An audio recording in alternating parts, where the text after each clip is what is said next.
نماز پڑھنا کیسا ہے؟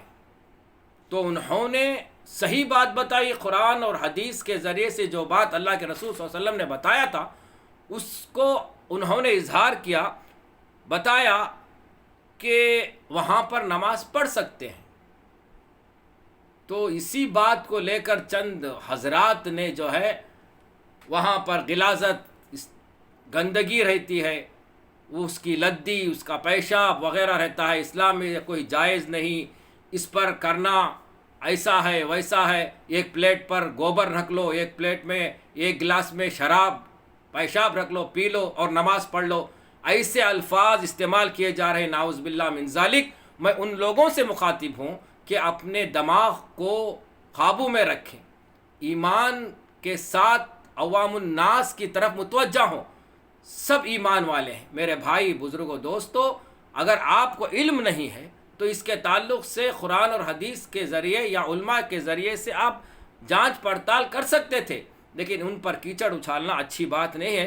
بہرکیف میرے محترم بزرگوں، دوستو، اللہ کے رسول صلی اللہ علیہ وسلم نے فرمایا کہ جو ہے پالتو جانور اور جو حلال جانور کا گوشت آپ کھاتے ہیں، جیسے گائے، بیل، اونٹ، اگر وہ کسی جگہ پر باندھے ہیں اور ایسے جگہیں رہتے ہیں جہاں پر جو ہے خریوں کے اندر لوگ اسے پالتے ہیں، اپنے روز مرہ کی ضروریات کے لیے استعمال کرتے ہیں، ایسے جگہ پر لوگ اللہ والے بھی ہوتے ہیں، اللہ کی جو فرائض ہے اسے انجام دیتے آتے رہتے ہیں، ویسے میں اگر ان کو کوئی جگہ محصول نہ ہوتی ہو، وقت پر نماز پڑھنا ضروری پڑتا ہے، تو ایسے وقت میں اس جگہ پر نماز پڑھنے کی اجازت اسلام دیتا ہے۔ ایک بات 1 منٹ کے لیے آپ رکھ لیں۔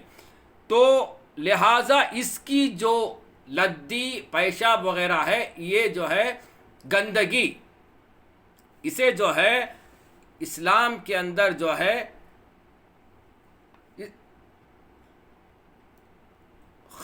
دو طرح کی جو ہے نجاست اسلام نے بتایا، ایک نجاست خفیفہ اور ایک نجاست جو ہے غلیظہ۔ نجاست خفیفہ یعنی تھوڑا سا کسی جانور کا پیشاب یا لدی کسی کپڑے پر لگ گیا، اتفاقاً آپ کی نماز کا وقت ہو گیا تو آپ اسی کپڑے میں نماز پڑھ سکتے ہیں۔ خفیفہ کے معنی تھوڑا سا، اگرچہ نجاست غلاظہ جسے کہتے ہیں، وہ جو فرمایا حدیثوں میں آتا ہے کہ آپ کے ہتھیلی کے برابر اگر آپ کے جسم پر غلاظت لگ گئی، نجاست لگ گئی، کپڑوں پر لگ گئی، تو اسلام اس کی اجازت دیتا ہے کہ آپ کپڑے بدلنا ضروری ہے اور اسی کپڑوں میں نماز پڑھنا جائز نہیں ہے۔ یہ 2 مسائل آپ کے حضرات کے سامنے میں رکھ رہا ہوں۔ اب تیسری بات انہوں نے کہی کہ کیا جانوروں کا پیشاب پینا جائز ہے؟ تو انہوں نے جو ہے بتایا تھا ایک حدیث کے حوالے سے اونٹ کا پیشاب پینا جائز ہے بتایا تھا۔ تو اس کے حوالے سے میں نے جب جانچ پڑتال کی تو میرے بھائیوں، بزرگوں، دوستوں، قرآن مجید کی سورۃ توبہ آیت نمبر 32 کے اندر اللہ تبارک و تعالیٰ نے اس واقعے کے ذیل میں یہ آیتیں اتاری تھی۔ صحیح بخاری کے ایک حدیث ہے، اللہ کے رسول صلی اللہ علیہ وسلم مدینہ منورہ کے اندر تشریف تھے، تو چند لوگ ابھی اسلام قبول کر کے آپ صلی اللہ علیہ وسلم کے پاس آئے۔ انہوں کی جو ہے ایک بیماری لاحق ہوئی تھی، مدینہ منورہ کی آب و ہوا ان کو جو ہے عام نہیں آئی، ان کے پیٹ پھول گئے تھے، تو وہ ان کے پاس آئے تو اللہ تبارک و تعالیٰ نے فوراً ان کے ذہن میں الہام یا وحی کے ذریعے سے اللہ کے رسول صلی اللہ علیہ وسلم کو بتلا دیا کہ ان کے بیماری کا علاج اونٹ کے دودھ اور پیشاب سے حل ہو سکتا ہے۔ تو آپ صلی اللہ علیہ وسلم کے پاس وہ حضرات آئے اور جو ہے بیماری کو اظہار کیا، تو آپ صلی اللہ علیہ وسلم نے کہا کہ کچھ دور پر ہمارے صدقات کے اونٹوں کا استنبل ہے، وہاں آپ تھوڑے دن رہیں اور وہاں کا دودھ اور پیشاب پیتے رہیں تو آپ کی بیماری جائے گی۔ تو وہ حضرات ابھی جو ہے اسلام قبول کر لیے تھے، وہ وہاں پر گئے، جانے کے بعد کچھ دن رہے، اللہ کے رسول صلی اللہ علیہ وسلم کی بات پر وہ عمل کرے تو ان کا جو ہے بیماری سے شفا ہو گئی۔ اس کے بعد پتہ چلا کہ وہ منافق حضرات تھے، وہ ابھی جو ہے اسلام قبول کر آئے تھے، وہ منافقت پر تلے ہوئے تھے۔ جیسے بھی وہ اونٹوں کو دیکھا تو چرواہا گاہ کو جو ہے کاٹ کر اس کے ہاتھیں پائیں الگ الگ کیے، ان کی آنکھوں میں سلاخیں ڈالے گئے، اس کے بعد اسے مار کر پورا اونٹ جو ہے وہاں سے لے کر بھاگ گئے۔ جب اس کا علم اللہ کے رسول صلی اللہ علیہ وسلم کو ہوا تو آپ صلی اللہ علیہ وسلم نے ان کے پیچھے صحابہ کو دوڑایا اور ان کو پکڑ کر لے کر آئے، اور لے کر آنے کے بعد اور اونٹوں کو بھی لے کر آئے۔ جس طرح سے انہوں نے اس چرواہے کے ساتھ عمل کیا تھا، اسی طرح عین اللہ کے رسول صلی اللہ علیہ وسلم نے بھی ان منافقوں کا حال فرمایا، یعنی ان کے بھی ہاتھ پیر کاٹ دیے اور ان کے بھی آنکھوں میں سلاخیں ڈال دیے، اور ان کو بھی جو اسی طرح سے وہ عمل فرمایا اللہ کے رسول صلی اللہ علیہ وسلم نے۔ اس کا شاہد یہ قرآن مجید سورۃ التوبہ، اس کی تفسیر کے اندر دیکھ لیں، آیت نمبر 32، اللہ کے رسول صلی اللہ علیہ وسلم نے جو بات کہی تھی اس کو اللہ تبارک و تعالیٰ نے قرآن میں آیت کے ذریعے سے نازل فرمایا۔ لکھنے والے صالح بن عبدالعزیز بن عبدالشیخ ہیں۔ آپ حضرات اس قرآن مجید کی تفسیر کو اٹھا کر دیکھیں تو اسے پتہ چلے گا۔ تو اس سے اعتدال کرتے ہوئے ڈاکٹر ذاکر نائک نے فرمایا تھا کہ اونٹ کا پیشاب پینا جائز ہے، لیکن میرے بھائیو بزرگوں دوستو، 4 ائمہ کے نزدیک 2 ائمہ اس پر جو ہے قائم ہیں۔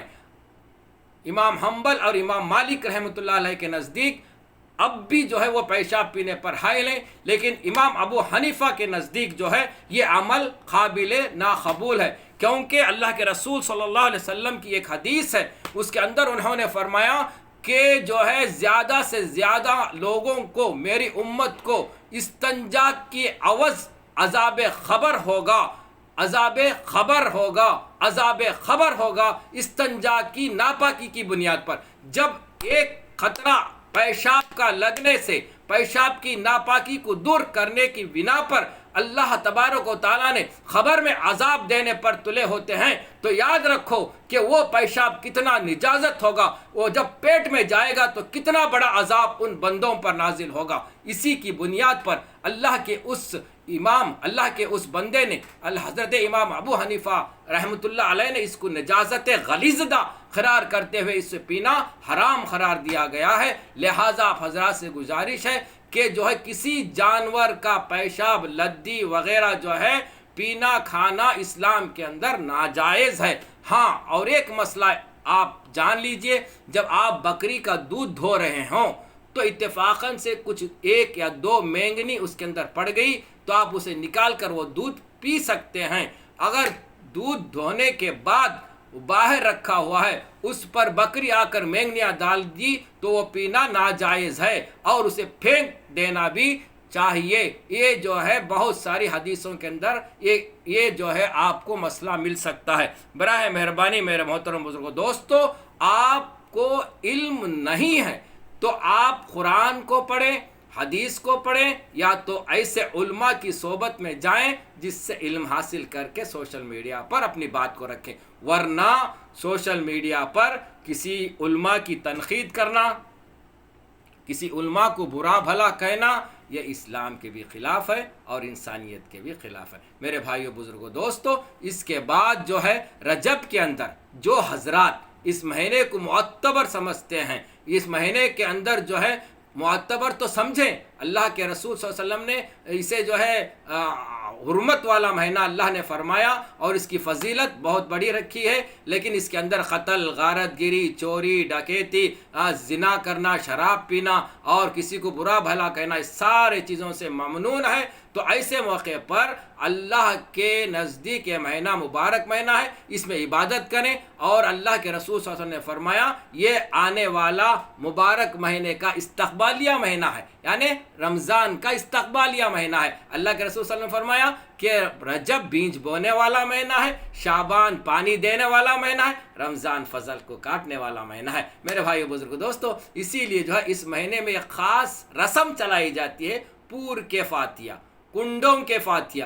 اس کی کوئی دلیل اسلام میں نہیں ہے، نہ تو صحابہ کے دور میں تھا، نہ تو انبیاء علیہ السلام کے دور میں تھا، نہ تو تبع تابعین کے دور میں تھا، نہ تو کسی ولی کے دور میں تھا، نہ تو شیخ عبد القادر جیلانی رحمۃ اللہ علیہ کے دور میں تھا، نہ تو کسی بادشاہ کے دور میں تھا۔ صرف اکبر بادشاہ نے اسے استعمال کیا، اسے ایجاد کیا۔ میرے بھائیو بزرگوں دوستو، کسی کے بادشاہ کے ایجاد کرنے پر وہ اسلام کا قانون نہیں بن جاتا، شریعت کا طریقہ نہیں بن جاتا، یہ شرک ہے، بدعت ہے۔ ان خیر حدیث کتاب اللہ، خیر ہدی حدیث محمد الرسول اللہ صلی اللہ علیہ وسلم، شر الامور محدثات البدع، کل بدعت ضلالہ، کل ضلالۃ فی النار۔ سب سے بہترین کتاب کتاب اللہ، اللہ کی کتاب ہے، اسے ہاتھ میں تھامے رکھو۔ سب سے بہترین بات اللہ کے رسول صلی اللہ علیہ وسلم کی بات ہے، احادیث نبویہ کہلاتی جاتی ہے۔ اس کے علاوہ جو بھی اسلامی کام کے اندر